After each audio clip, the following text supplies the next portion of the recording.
Cambodia, where once flourished the amazing civilization of the King of the Angels.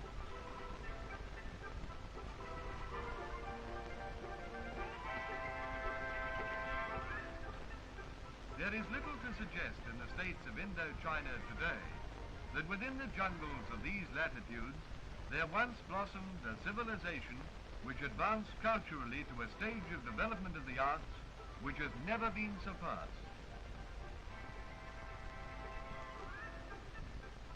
The French, as colonial administrators of these states, have been responsible for the discovery and preservation of the relics of this lost civilization. But the French today are engaged in a desperate struggle with rebel natives who are fired by the idea of self-determination, for which, if achieved, they would be ill prepared.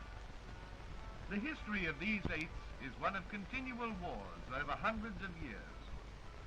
Man, it would seem, gives all the indications of being essentially a fighting animal. But there is little sign of these troubles in the streets of Hanoi, the French capital, or in the gardens of Saigon. Temple architecture of today gives no hint at all of a cultural background, which, when it was revealed to the world, astounded alike archaeologists, architects, and art lovers. The Royal Palace at Phnom Penh, the Indo China capital in the state of Cambodia, is the home of the Emperor Bao Dai, present ruler of Indo China. The temple of the Emerald Buddha in the Cambodian capital, with its golden roofs and gable designs, bears strong resemblance to the architecture of China, lending strength to the theories that the Siamese of old swept through these lands during the period of a tremendous desire for conquest, which throughout history has inevitably obsessed those nations which have become more powerful than their neighbors. The inclusion of the territory of the lost empire of the Khmer within the Cambodian state has had the effect of producing within the present-day Cambodian a feeling of pride when he contemplates the grandeur from which he has descended.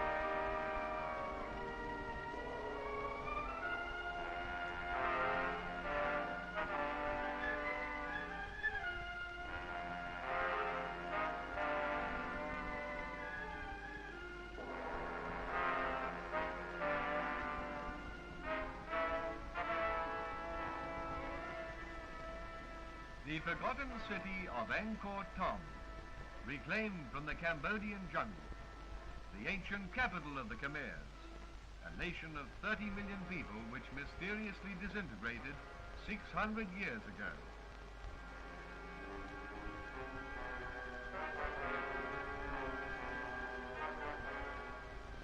The cobra gave the ancient Khmers the idea for their original and magnificent theme in the symphony of Cambodian architecture. The naga, or multi-headed serpent, functions in the design as balustrade to the bridge and causeway. Its curving neck and the erect hooding of its heads, 7, 9, or 11 in number, display a grace of design which permeates the stupendous temples and the little sanctuaries and chapels of brick and stone scattered widely throughout the forests.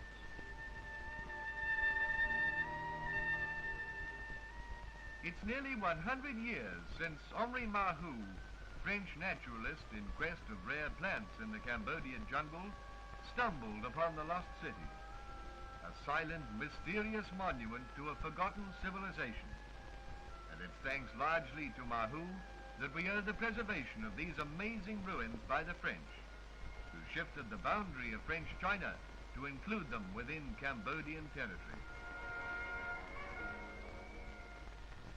Henri Mahu, announcing his discovery to the world, said that to visualize the city of Angkor, one must try to imagine the most beautiful creations of architecture transported to the depths of the jungles of one of the most remote countries in the world. The stonemasons of this remarkable people developed a wonderful control over their medium of gold and stone, with which they could express themselves to a degree which has never been repeated before or since.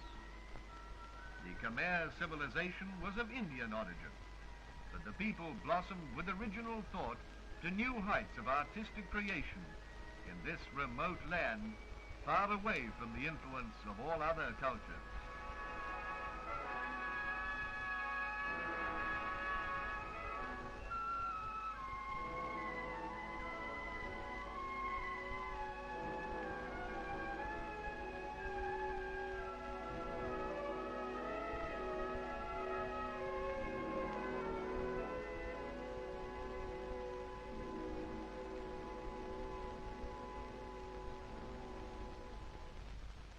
Throughout the jungle are many small shrines and chapels of an earlier era. This one has been restored, and with it, the bronze Buddha.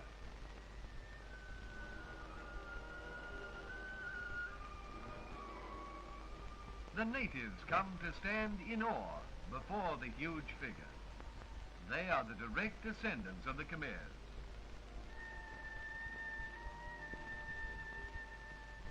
The sacred Naga guards the wonderful temple of Angkor Thom, a structure with a massiveness and grandeur of conception which eclipses the finest of the wonders of ancient Athens or Rome. Of all the monuments of the East, those of the Cambodian jungle most nearly approximate to Western architectural principles. Incomparable ruins, the only remaining signs of a lost race, whose very name, like those of the great artists and rulers responsible for their conception, seems forever to remain hidden by the jungle. Mahu stood in wonder at the genius of the Michelangelo of the Orient, who conceived such a work, and who coordinated every part of it with the most wonderful art. These buildings are of a greater massiveness than the relics of Rome's wonderful civilization of 1,000 years ago.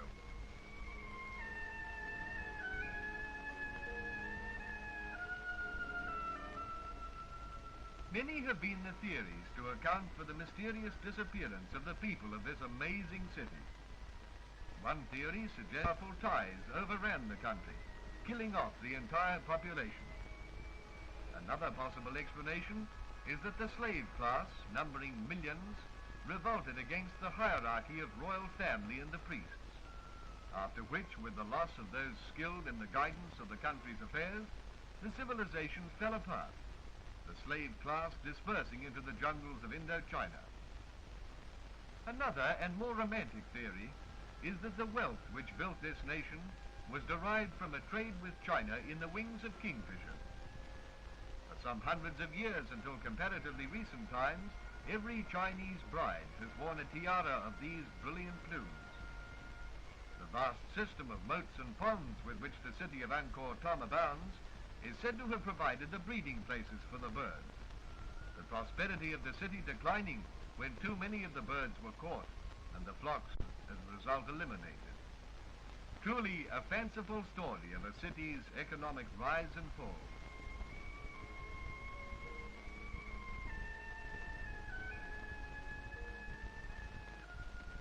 Female divinities, or devatas, are carved into golden stone and wall friezes, depicting important incidents in the affairs of the city between its first developments in the 7th century up to the late 13th century, which saw its disappearance.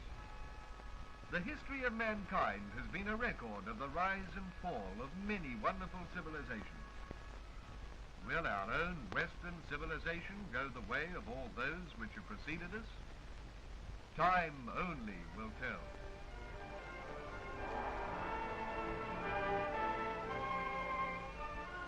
The bronze Buddha with enigmatic face gazes at the reflection of Angkor Thom.